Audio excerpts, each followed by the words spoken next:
After 3.5 years of caring for my son full time at home, we are taking the next huge step. My child is going to start preschool by the end of this summer. It has been a long journey to reach a point where all of us feel completely ready. My son needed time to grow out of his immediate impacts of his prematurity and much of his mobility delay. We also had to find a specific facility that could accommodate the extra criteria my son requires in a group environment. Reaching this milestone truly marks the closing of our post NICU journey. I'm incredibly excited about the next chapter and so proud of us for getting here.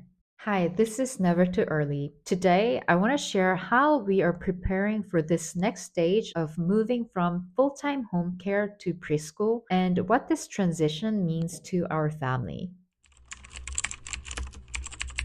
The choice of whether to raise a child at home or utilize early childcare is a significant topic, and I plan to give it its own dedicated space in a future episode. For today, I want to focus strictly on what staying home meant for our specific situation. Fortunately, I had already made the decision to step away from my own software startup to stay home with my child during his early years. Without knowing what lay ahead, that premeditated choice turned out to be absolutely the right decision for our family. My son was born at 23 weeks gestation and stayed in the NICU for 4 months. After we finally came home, his sensory sensitivity remained very high and he experienced a major mobility delay. Our lives consisted of constant post NICU hospital checkups, doctor visits, therapies, and medical treatments. He was simply not ready to be placed into a highly stimulating group environment.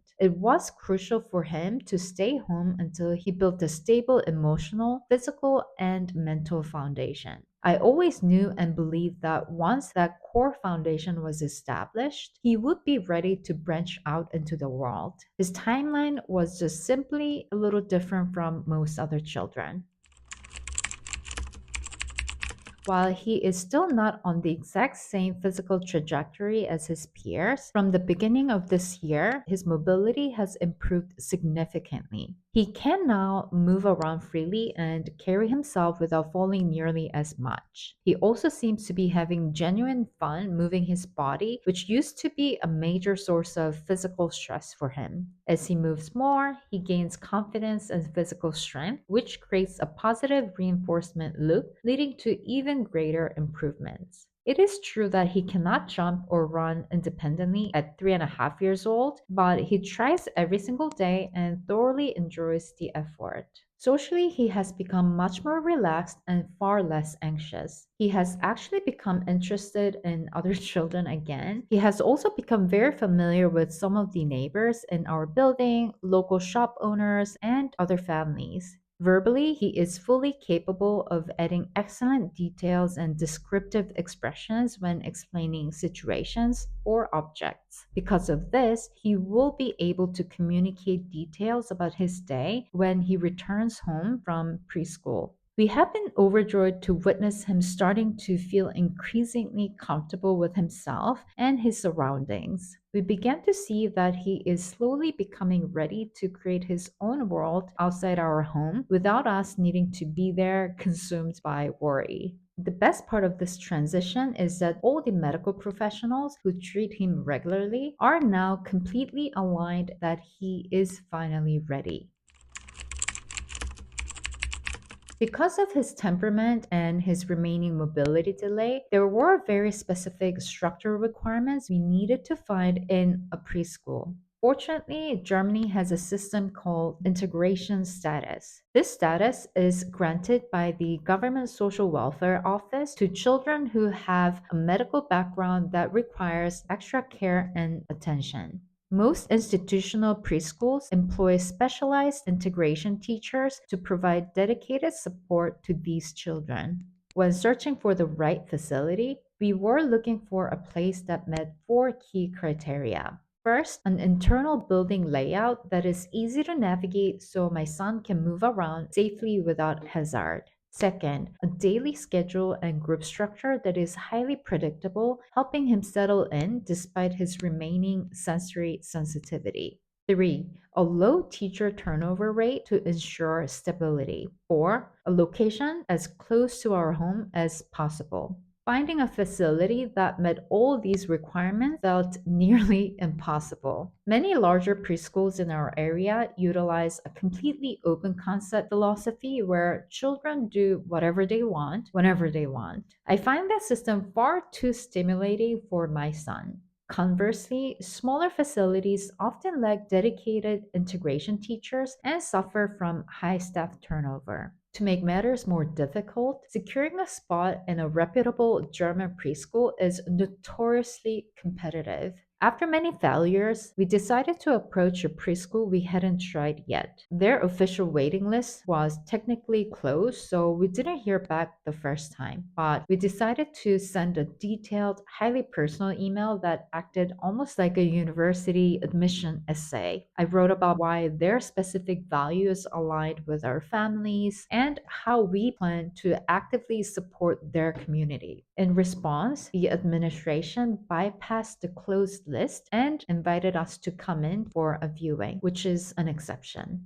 As we walked in, the preschool director greeted us and said hello to my son. He looked right into her eyes and confidently introduced himself. As the director walked us through the building, I knew immediately that this was the only place I could imagine my son being. The building layout was so well thought through and maintained. Most of the teachers had been working there for over 10 plus years, some close to 30 years, which felt unbelievably stable. And it was the first and the only facility where I felt the director and the teachers truly saw my son for exactly who he is, rather than just another child passing through a viewing. After the viewing, I simply began calling the place my son's preschool and made a habit of walking past it every day on our way to the grocery store or to the park. A single week after our visit, we received a call offering my son a spot. We were absolutely thrilled, and it truly felt like a miracle. Securing a spot that quickly in such a high quality establishment is incredibly rare here. It was easily one of the most exciting days of this year, and I took it as a clear sign that my child was ready, the environment was right, and it was time to prepare for the next chapter. We signed a contract right away. The preschool maintains an exceptionally organized onboarding process. They hosted a parent info session that covered their history, operational structure, core values, and introduced the teaching staff. We learned that only about 10 new children are joining the 75 children's school this year, which made the environment feel very beautifully intentional. After about a week, I attended a one on one parent teacher meeting. Because my German is not completely fluent, I felt a little bit nervous beforehand, but I reminded myself that I cannot be the only mother without perfect German, and it turned out wonderfully. The teacher and I had a warm conversation where we went through all the essential details regarding my son's background to ensure a smooth onboarding and adjustment period. And last week, we had our official trial day. For a child, this works as a gentle introduction to the physical space and the peer group, accompanied by one or both parents for an hour. My son did a wonderful job, and I was so proud of him. It really was a reassuring moment that it is the right place. So, next step will be the official first day by the end of this summer, the beginning of the settle in phase. I don't know exactly how long it will take for my son to fully adapt to the new routine, but I am entirely ready to assist and accompany him for as long as he needs. My son starting preschool represents one of the single biggest turning point of our lives. After being with my child at home full time for 3.5 years, this shift will be as significant a lifestyle change as his premature birth itself. I still marvel at how miraculous it was to secure a spot at the exact facility that was our absolutely first and the only choice. I am equally excited for my son and for myself. I am thrilled for my son because he is about to take his very first steps toward building his own independent community outside our home in a wonderful, safe environment. And I am so excited for my own journey. I dedicated my 3.5 years to being a full time caregiving mother, and I'm going to have a few hours returned to my hands every day. I have so many projects I want to pursue, all of which I will need to squeeze into about 4 hours per day in the beginning. There will be a significant learning curve as we adapt to the new rhythm. This milestone represents the true closure of our post NICU phase as a family. It is the end of an era, and it means the world to me. For preemie parents who are currently sitting in the NICU or navigating those intense early years at home, it can be incredibly difficult to imagine the day when the next chapter actually arrives. Please remember that these children, even when carrying lasting development impacts, grow beautifully in their own way on their own timeline. You will inevitably experience moments of tears and deep worry behind closed doors, but you will also experience countless moments of hitting massive milestones and being completely overjoyed by their progress. In the next and final episode of Chapter 3, I want to share my full 3 year reflection as a preemie mom, looking at how this journey changed me and what truly matters in the end. Thank you for being here. I'll see you in the next one. This is Never Too Early.